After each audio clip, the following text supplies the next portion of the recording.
সততা, সাহস এবং প্রজ্ঞার কারণে ইতিমধ্যেই দেশবাসীর কাছে শ্রদ্ধা এবং ভালোবাসা অর্জন করেছেন। বিশেষ করে ফ্যাসিবাদ বিরোধী দীর্ঘ একটা বন্ধুর সময় পর্বে মানুষের মধ্যে যারা আশাকে ধরে রেখেছেন এবং অন্যায়ের বিরুদ্ধে ন্যায়ের পক্ষে যে দৃঢ়চেতা ভূমিকার মধ্য দিয়ে জাতিকে আশান্বিত রেখেছেন, সেই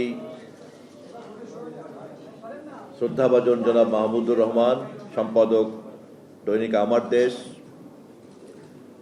আজকের এই সেমিনারে প্রবন্ধ উপস্থাপন করেছেন। আমার দীর্ঘদিনের বন্ধু, আরেকজন বাংলাদেশের গণমাধ্যম জগতে দীর্ঘদিনের একজন পরীক্ষিত নেতা জনাব মারুফ কামাল খান সোহেল, ডানে বামে যারা উপস্থিত আছেন, সম্পাদক বৃন্দ, সাংবাদিক বৃন্দ এবং জাতীয় সম্পাদক পরিষদের নেতৃবৃন্দ, কর্মকর্তা বৃন্দ, সবাই যেহেতু আমরা খুব পরিচিত এবং ছোট পরিসরে আছি, সেজন্য আর নাম বলে আমি সময়টা নষ্ট করলাম না। নিশ্চয়ই আমাদের একে অপরকে চেনার ব্যাপারে খুবই আস্থাবান। আমি প্রথমে খুবই ব্যক্তিগতভাবে কৃতজ্ঞতা জানাই যে ঘটনা পরম্পরায় এই জাতীয় সম্পাদক পরিষদের জন্মের পরে আজকে যে প্রথম অনুষ্ঠান, আমি সেই অনুষ্ঠানে উপস্থিত হতে পেরেছি। এটি আমার জন্য একটি সৌভাগ্যজনক ঘটনা পরম্পরা এবং আমি আশা করি যে আপনাদের এই জাতীয় সম্পাদক পরিষদের তৎপরতা বাংলাদেশের গণমাধ্যমের দায়িত্বশীল স্বাধীনতাকে কাঠামোবদ্ধ করার যে কাজ জনাব তারেক রহমানের সরকার করে চলছে, আপনাদের ভূমিকা সেই কাজকে সহযোগিতা করবে। আমি একটু দীর্ঘ আলোচনা করার ইচ্ছা ছিল, কিন্তু আমার আরো কিছু গুরুত্বপূর্ণ কাজে যেহেতু 1টা বাজার আগেই আমাকে সচিবালয়ে প্রবেশ করতে হবে মাননীয় প্রধানমন্ত্রীর দপ্তরে, সেজন্য এবং আমি মাহমুদ ভাইয়ের কিছু কথা শুনতে চাই, সে কারণে আমি আমার পুরনো সাজানো বক্তৃতা ফেলে দিয়ে আমি কিছু কথা এখন বলবো আর কি। এই যে পেপারটা হাজির করেছেন আমার বন্ধু সোহেল ভাই, আমি সরাসরি পেপারের শেষ পাতায় উনি যে 2টি প্যারাগ্রাফ লিখেছেন আমি সেখানে চলে যাচ্ছি। মিডিয়া পুনর্গঠনে স্বাধীন গণমাধ্যম কমিশন গঠন অপরিহার্য। এক্ষেত্রে সময়ক্ষেপণ না করা ভালো। এই কমিশন মিডিয়ার প্রতিটি ক্ষেত্রের বিরাজমান সমস্যা চিহ্নিত করে সমাধানের পথ বাতলাবে। তারা নীতি, আইন ও কাঠামো প্রণয়ন করবে। মিডিয়ার ও সাংবাদিকদের বিপথগামিতা এবং অপসাংবাদিকতার পথ বন্ধ করবে। পেশাগত ও বাণিজ্যিক উভয় দিক দিয়ে মিডিয়া বিকাশের ব্যবস্থা দেখাবে। পেশাগত উৎকর্ষতা এবং এথিক্যাল জার্নালিজমকে এগিয়ে দিবে। গণমাধ্যমের স্বাধীনতা নিশ্চিত করবে। সংশ্লিষ্ট প্রতিষ্ঠানগুলোকে সক্রিয় ও শক্তিশালী করবে। সর্বোপরি রাষ্ট্রের গণমাধ্যম সংক্রান্ত নীতি কৌশল নির্ণয় করবে। আপনারা জানেন, হুসাইন মোহাম্মদ এরশাদ সাবেক প্রধানমন্ত্রী ও খ্যাতনামা রাজনৈতিক নেতা আতাউর রহমান খানের নেতৃত্বে প্রেস কমিশন গঠন করেছিল। সেই কমিশনের রিপোর্ট ও সুপারিশ কখনো আলোর মুখ দেখেনি। তবে ওই উদাহরণ মাথায় রেখেই সাবেক একজন বিজ্ঞ প্রধান বিচারপতির নেতৃত্বে গণমাধ্যম কমিশন গঠনের আহ্বান জানাচ্ছি। কমিশনে তথ্য ও আইন মন্ত্রণালয়, ন্যাশনাল এডিটর্স কাউন্সিল, সংবাদপত্র সেবীদের বিভিন্ন ট্রেড ইউনিয়ন ও জাতীয় প্রেস ক্লাবের প্রতিনিধি থাকতে পারে। আমি বিশ্বাস করি এবং আমি ধরে নিচ্ছি যে এই উপস্থাপিত আজকের এই আলোচনা পত্রের এটাই হচ্ছে নির্যাস এবং এটাই হলো আপনাদের সকলের সম্মিলিত বক্তব্য এবং সর্বসম্মত বক্তব্য। এবং এরকম একটি লিখিত সম্মিলিত সর্বসম্মত বক্তব্য ন্যাশনাল এডিটর্স কাউন্সিলের পক্ষ থেকে তথ্যমন্ত্রী হিসাবে আমার হস্তগত হওয়ার কারণে আমার বর্তমানের চলমান যে গণমাধ্যম কমিশন গঠন করার তৎপরতা নিঃসন্দেহে তা অনেক বেশি বেগবান হচ্ছে। এই প্রসঙ্গেই আমি আপনাদেরকে বিনীতভাবে স্মরণ করিয়ে দিতে চাই, গণমাধ্যমের স্বাধীনতা নিয়ে যখনই আমরা কথা বলি তখন স্বয়ংক্রিয়ভাবেই কিন্তু বহু মতের সহ অবস্থানের কথা বলি। গণমাধ্যমের দায়িত্বশীলতার কথা যখন আমরা বলি তখন স্বয়ংক্রিয়ভাবেই কিন্তু আমরা গণমাধ্যমের জবাবদিহিতার কথা বলি। যে আয়নায় আমরা চেহারা দেখি সেই আয়না যত বেশি নিখুঁত হবে তত বেশি আমরা পরিষ্কার চেহারা দেখতে পাব।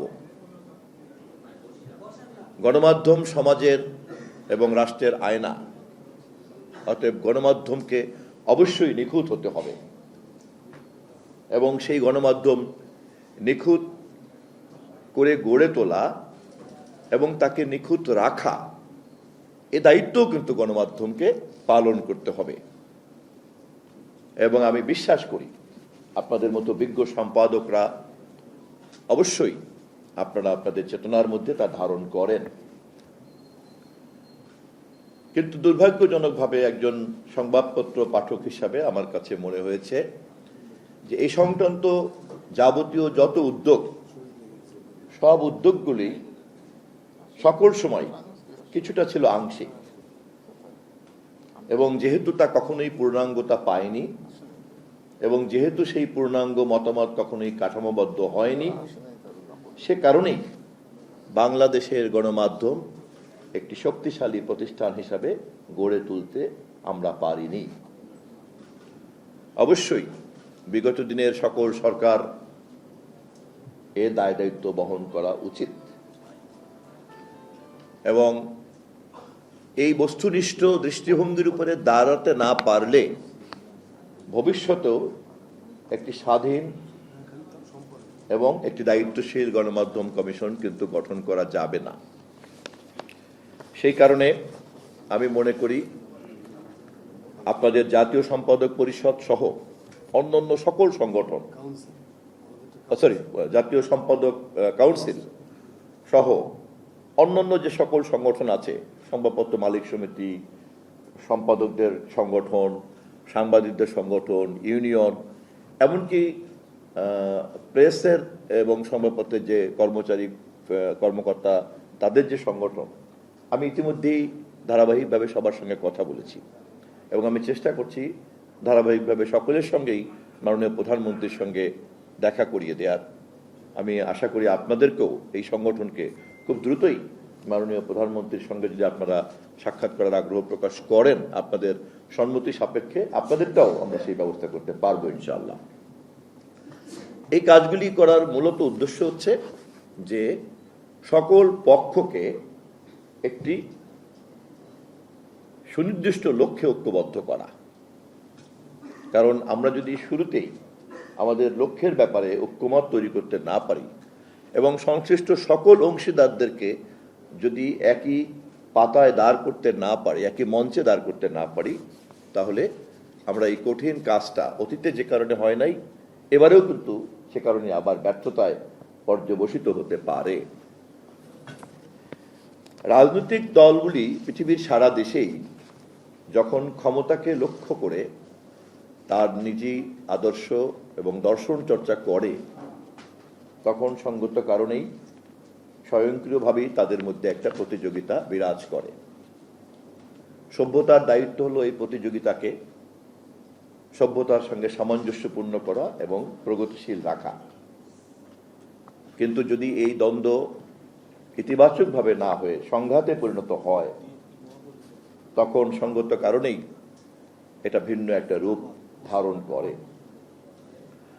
এবং সে কারণে এটা একটা প্রশ্ন যে পলিটিক্যাল পার্টিগুলি কি কখনো একটা সংঘবদ্ধ প্রতিষ্ঠানে রূপান্তরিত হতে পারে কি পারে না? আমার জানা মতে এ পর্যন্ত পৃথিবীতে রাজনৈতিক দলগুলির কোনো ক্লাব আছে অথবা সমস্ত রাজনৈতিক দলগুলি একই সঙ্গে ক্ষমতার প্রতিযোগিতা করেন এবং একই সঙ্গে সবাই মিলে একটা ঐক্যমত চর্চা করেন, এমন দৃষ্টান্ত খুঁজে পাওয়াটা কিন্তু খুব কঠিন হবে। গণমাধ্যম এবং সাংবাদিকতা সেরকম একটি মহৎ পেশা, যা চর্চা করতে গেলে কোনো না কোনো দর্শন এবং আদর্শকে তার ধারণ করতেই হয়, এবং অবশ্যই সচেতন সাংবাদিকরা সচেতনভাবেই তার কলমের মধ্যেই এই চিন্তা এবং এই চেতনা নিহিত থাকে। অতএব এই পেশা রাজনৈতিক দায়িত্বের মতোই তেমন একটি পেশা, যা প্রতিদ্বন্দ্বিতায় লিপ্ত থাকবে মতাদর্শের সঙ্গে, কিন্তু একই সঙ্গে দেশ এবং মানবতার সমৃদ্ধির লক্ষ্যে একটা ঐক্যবদ্ধতা চর্চা করবে। এই কাজটা অত্যন্ত কঠিন। গণতন্ত্রের কথা আমরা যখনই বলি, এই কঠিন কাজটিকে কাঠামোবদ্ধ না করা পর্যন্ত আমরা গণতন্ত্র চর্চা করতে পারবো না। আমাদের দেশের জন্মের ইতিহাসের পরে এ পর্যন্ত যতগুলি সংকটকাল আমরা অতিক্রম করেছি, আমরা যদি তার দিকে তাকাই, তাহলে যে সমস্যাটি প্রধানত কারণ হিসাবে কাজ করেছে, তার প্রধান কারণই কিন্তু এইটি যে আমরা ভিন্নমত সম্মিলিতভাবে চর্চা করার জন্য যে সংস্কৃতি এবং তাকে কাঠামোবদ্ধ করার যে কাজ, তা কখনোই আমরা প্রাতিষ্ঠানিক করতে পারিনি। আমি খুবই আশাবাদী এবারে আপনাদের এই বক্তব্য, যা আমি একটু আগে বললাম, আপনারা যে কনক্লুশন করেছেন, এবং ইতিমধ্যে অন্য যার সঙ্গে আমি কথা বলেছি, তাদেরও যে লক্ষ্য এবং কনক্লুশন, আমি তার মধ্যে তেমন কোনো পার্থক্য খুঁজে পাইনি। বাংলাদেশের 13টি নির্বাচনের মধ্যে সবচেয়ে গ্রহণযোগ্য নির্বাচনের মধ্য দিয়ে গঠিত সরকার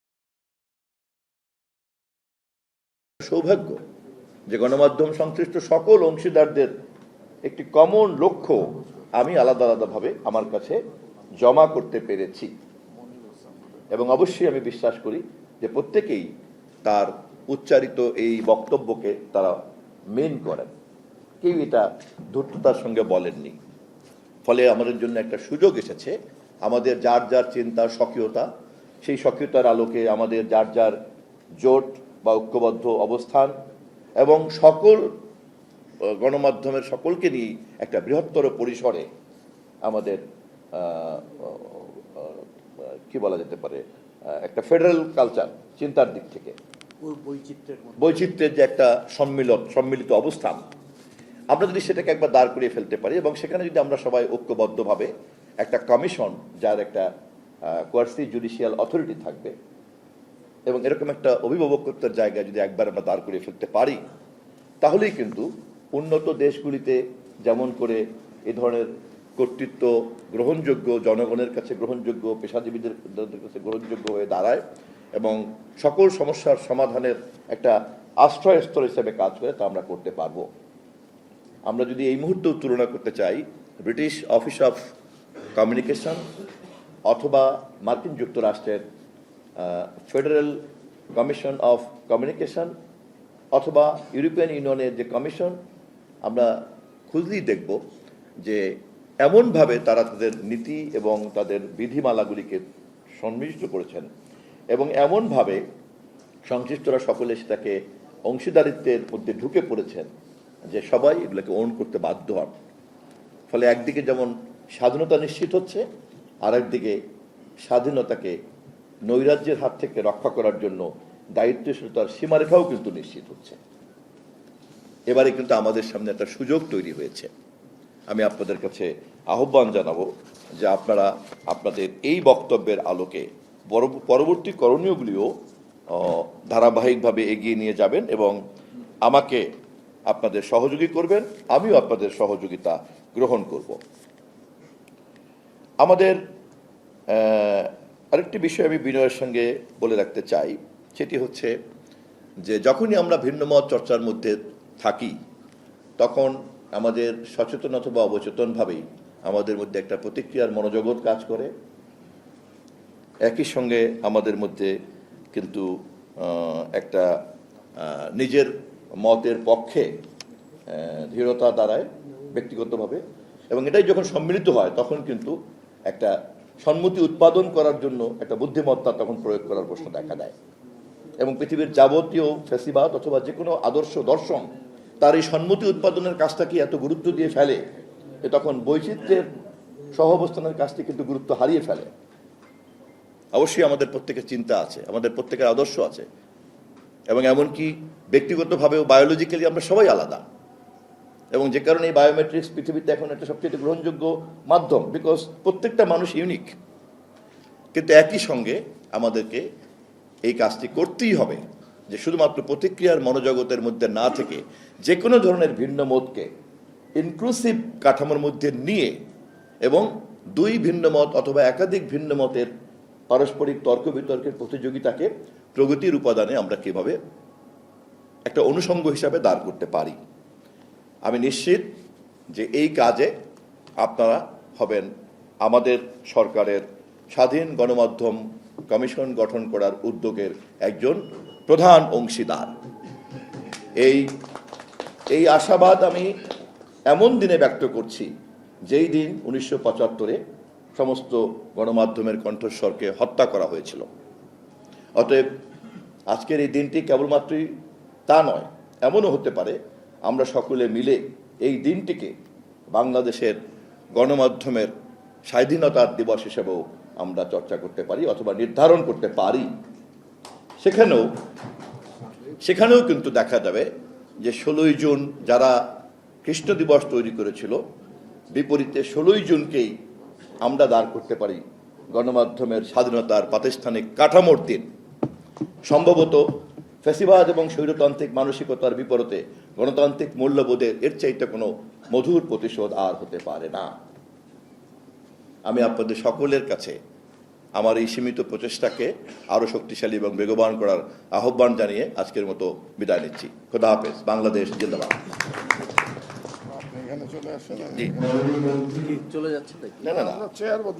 আমরা চেয়ার বদলাচ্ছি আপনাদেরকে সুবিধা করে দেওয়ার জন্য।